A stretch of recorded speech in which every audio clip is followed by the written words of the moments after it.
राधे राधे भक्तों, आप सभी को मेरे चैनल क्रिएटिव कहानियां पर स्वागत करती हूं। आज हम इस कथा में महाराज दशरथ जी के जन्म की कथा सुनाएंगे। आखिर उनका नाम रथ पर है क्यों पड़ा? पौराणिक धर्म ग्रंथों के अनुसार बताया जाता है कि एक बार राजा अज जी दोपहर की वंदना कर रहे थे। उस समय लंकापति रावण उनसे युद्ध करने के लिए आया और दूर से उनकी वंदना करना देख रहा था।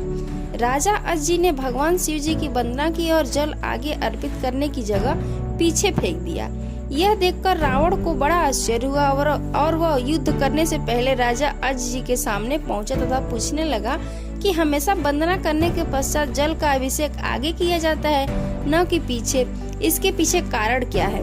राजा अज जी ने कहा, जब मैं आंखें बंद करके ध्यान मुद्रा में भगवान शिव जी की अर्चना कर रहा था, तभी मुझे यहाँ से 1 योजन दूर जंगल में एक गाय माताजी घास चरती हुई दिखी और मैंने देखा कि एक सिंह उस पर आक्रमण करने वाला था। तभी मैंने गाय माताजी की रक्षा के लिए जल का अभिषेक पीछे की तरफ फेंक दिया। रावण को यह बात सुनकर बड़ा ही आश्चर्य हुआ। रावण 1 योजन दूर वहां गया और उसने देखा कि एक गाय माता हरी घास चर रही है, जबकि शेर के पेट में कई बाण लगे हैं। अब रावण को विश्वास हो गया कि जिस महापुरुष के जल से ही बाण बन जाते हैं और बिना किसी लक्ष्य साधन के लक्ष्य भेदन हो जाते हैं, वे वीर पुरुष को जितना बड़ा ही असंभव है और वह उनसे बिना युद्ध किए ही लंका लौट जाता है।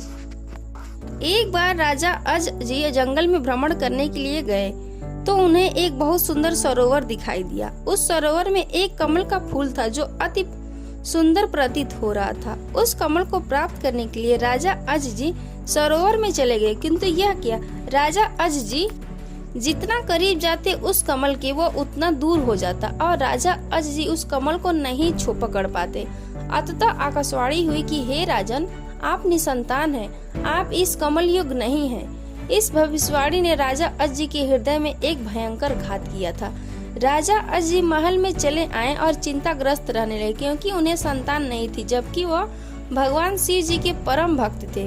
भगवान शिव जी उनकी इस चिंता को ध्यान में लिया और उन्होंने धर्मराज जी को बुलाया और कहा कि तुम किसी ब्राह्मण को अयोध्या नगरी पहुंचाओ, जिससे राजा अज जी को संतान की प्राप्ति के आसार हो। दूर पार एक गरीब ब्राह्मण और ब्राह्मणी सरयू नदी के किनारे कुटिया बनाकर रहते थे। एक दिन वे ब्राह्मण राजा अज जी के दरबार में गए और उनसे अपनी दुर्दशा का जिक्र कर भिक्षा मांगने लगे। राजा अज जी ने अपने खजाने में से उन्हें सोने की अशर्फियां देनी चाहिए, लेकिन ब्राह्मण नहीं कहते हुए मना कर दिया कि यह प्रजा का है, आप अपने पास जो है उसे दीजिए। तब राजा अज जी ने अपने गले का हार उतार दिया और ब्राह्मण को देने लगे, किंतु ब्राह्मण ने मना कर दिया कि यह भी प्रजा की ही संपत्ति है। इस प्रकार राजा अज जी को बड़ा दुख हुआ कि आज एक गरीब ब्राह्मण उनके दरबार से खाली हाथ जा रहा है। तब राजा अज जी ने शाम को एक मजदूर का वेश बनाते और नगर में किसी काम के लिए निकल जाते हैं। चलते चलते वह एक लोहार के यहाँ पहुँचते हैं और अपना परिचय बिना बताए ही वहाँ विनय कर काम करने लग जाते हैं। पूरी रात को हथौड़े से लोहे का काम करते हैं, जिसके बदले में उन्हें सुबह 1 टका मिलता है। राजा 1 टका लेकर ब्राह्मण के घर पहुँचते हैं, लेकिन वहाँ ब्राह्मण नहीं था। उन्होंने वह टका ब्राह्मण की पत्नी को दे दिया और कहा कि इसे ब्राह्मण को दे देना। जब ब्राह्मण आया तो ब्राह्मण की पत्नी ने वह टका ब्राह्मण को दे दिया और ब्राह्मण ने उस टका को जमीन पर फेंक दिया। तभी एक आश्चर्यजनक घटना हुई। ब्राह्मण ने जहाँ टका फेंका था वहाँ गड्ढा हो गया। ब्राह्मण ने उस गड्ढे को और खोदा तो उसमें से सोने का एक रथ निकला तथा आसमान में चला गया। इसके पश्चात ब्राह्मण ने और खोदा तो दूसरा सोने का रथ निकला और आसमान की तरफ चला गया। इसी प्रकार के 9 सोने के रथ निकले और आसमान की तरफ चले गए।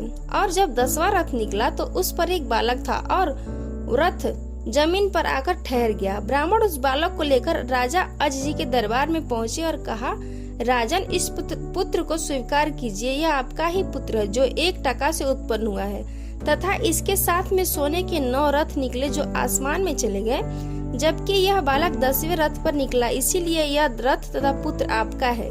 इस प्रकार से दशरथ जी का जन्म हुआ था।